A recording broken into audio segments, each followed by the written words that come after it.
Comment lui fut-elle imputée? Était-ce après ou avant sa circoncision?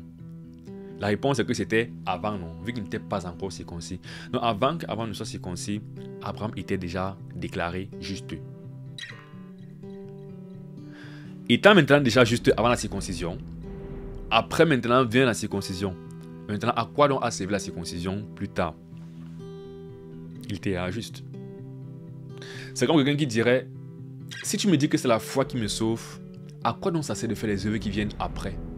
Tout ce qui est fait après là, c'est à quoi? Puisque la grâce m'a sauvé, je suis sauvé, pourquoi encore faire des œuvres? Ce qui vient après la justice, c'est à quoi? Donc il dit, et il reçut le signe de la circoncision comme sceau de la justice qu'il avait obtenu par la foi quand il était incirconcis.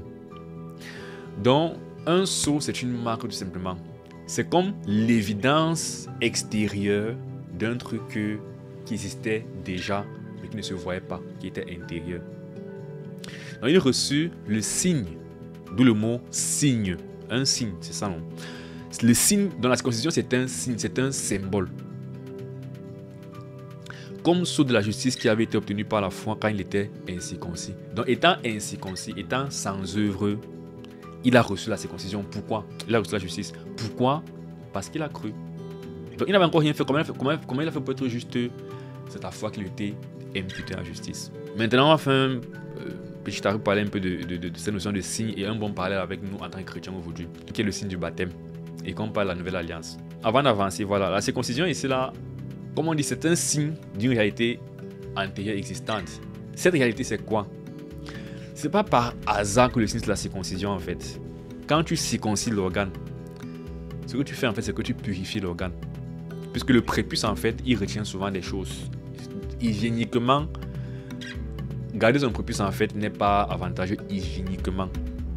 Et donc, ce n'est pas par hasard. C'est l'idée en fait de purifier quelque chose, n'est-ce pas, de nettoyer quelque chose. C'est pourquoi au chapitre 2, Paul a dit que la circoncision en fait qui importe, la circoncision du cœur. Donc ici on parle de quoi? De purification du cœur. Donc la réalité intérieure qu'Abraham avait, c'était un cœur pur. Et par cœur pur, c'est pas qu'il est parfait, c'est que c'est un cœur qui s'est repenti et qui s'est abandonné en fait à Dieu. Une fois de plus, qui a cru. Cette foi-là, c'est la purification de son cœur, n'est-ce pas? Quand je te donne à Dieu, ta foi en Dieu te purifie, n'est-ce pas? Et une fois que tu es purifié donc comme ça par Dieu, tu es justifié dans ton cœur. Ça ne se voit pas encore. Ensuite donc, tu fais maintenant la même action physiquement parlant, tu justifies ton organe en quelque sorte, n'est-ce pas? Bien, tu purifies ton organe en quelque sorte. Donc c'est pourquoi ce n'est qu'un signe. En soi, ça n'a de valeur que s'il y a déjà eu la purification interne, le cœur. Et donc ça c'était l'ancienne alliance. Parce que l'ancienne alliance était un peu différente extérieurement de la nouvelle alliance, était un peu très différente. Et les alliances ont toujours eu des signes pour entrer. C'était la circoncision avant. Maintenant qu'on est dans la nouvelle alliance, le fond n'a pas changé de la justification, c'est toujours pas la foi. Mais dans l'ancienne alliance, après ta justification, tu te circonciais. C'était l'ancien système. Dans la nouvelle alliance, après ta justification, tu te baptises. C'est important parce que c'est le même débat qu'il y a souvent entre la circoncision et le baptême. C'est qu'on veut souvent donner trop d'importance au baptême dans le salut. Eh bien, appliquez seulement le parallèle du raisonnement au baptême. Vous allez comprendre que le baptême n'a pas de rôle à jouer dans notre salut. Le baptême intervient quand on est déjà sauvé. Le baptême est un signe extérieur en fait de la justice qu'on a reçue par la foi.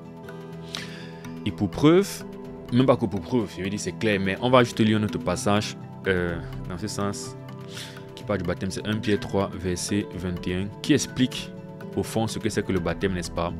Et on va donc retrouver cette comparaison entre réalité spirituelle et réalité physique. Pierre expliquant ce que c'est que le baptême, il dit cette eau était une figure du baptême. Il parle de l'eau du déluge qui était aussi une figure du baptême. Mais en fin de compte, on va arriver au baptême et comprendre ce que c'est que le baptême. Parce que là, il parle à des chrétiens qui se baptisent. Donc il parle du baptême, il parle en fait de l'origine du baptême qu'ils sont en train de faire et du sens de ce baptême. L'origine du baptême, c'était le déluge à l'époque de Noé. Et maintenant, le sens, c'est quoi? Ou bien d'abord, ce n'est pas quoi? Alors le baptême n'est pas la purification des souillures du corps. De même que la circoncision n'est pas la purification des souillures du corps. Maintenant, quand tu te baptises, si tu as de la saleté sur toi, en entrant dans l'eau, en ressortant, tu vas être purifié sur le corps. Si tu es sale, en entrant dans l'eau et en ressortant, ça va laver ta peau, n'est-ce pas? De même que en te circoncis... Pourquoi le mot circoncis me dérange tout le verbe circoncis? En te circonciant, en te circoncisant, je ne sais plus trop. Vraiment, si il devait avoir on le voit même beaucoup, par exemple, en médecine, en pédiatrie. Les enfants qui gardent leur prépuce ont un risque quand même un peu plus augmenté de faire des infections urinaires parce que ça, voilà, ça garde les germes et tout ça. Donc, finalement, quand je te circoncis, il y a une purification, il y a un nettoyage qui est fait.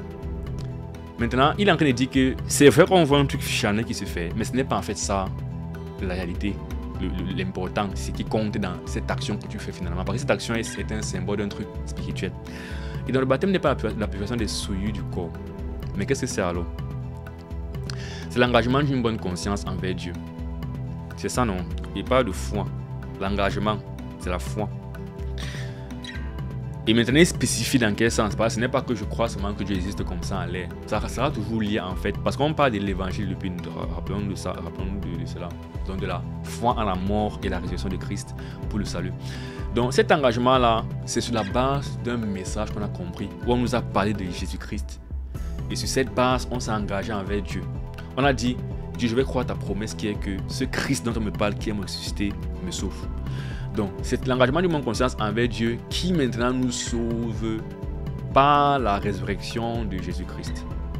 Donc, cet engagement est étroitement lié à la connaissance de la mort et de la résurrection de Jésus-Christ. En d'autres termes, c'est l'évangile. C'est quand tu prêches l'évangile, tu comprends l'évangile. Est-ce que tu vas renoncer en fait à toi, à tes conceptions, à tout ce que tu connaissais concernant la justice, le monde, concernant même Dieu? Si tu avais des idoles par exemple, est-ce que tu vas renoncer à ces idoles pour croire que Dieu est le seul vrai Dieu et que son Messie, et que tu dois passer par Christ pour être sauvé? Je pensais que bon, il fallait ta foi et les œuvres, que tu vas renoncer à ça pour seulement recevoir Christ. Donc c'est vraiment tout cet état d'esprit avec lequel tu vas vers le message de l'évangile, qui est un état d'esprit d'abandon et d'espérance en cette réalité seulement. Alors c'est ça qui te sauve. Parce que c'est basé sur le fait que Christ est mort et ressuscité pour te sauver. De la même façon donc que la circoncision n'est pas la purification des souillures du corps, mais c'est l'engagement d'une bonne conscience qui a sauvé Abraham avant que plus tard il a fait le signe de la circoncision.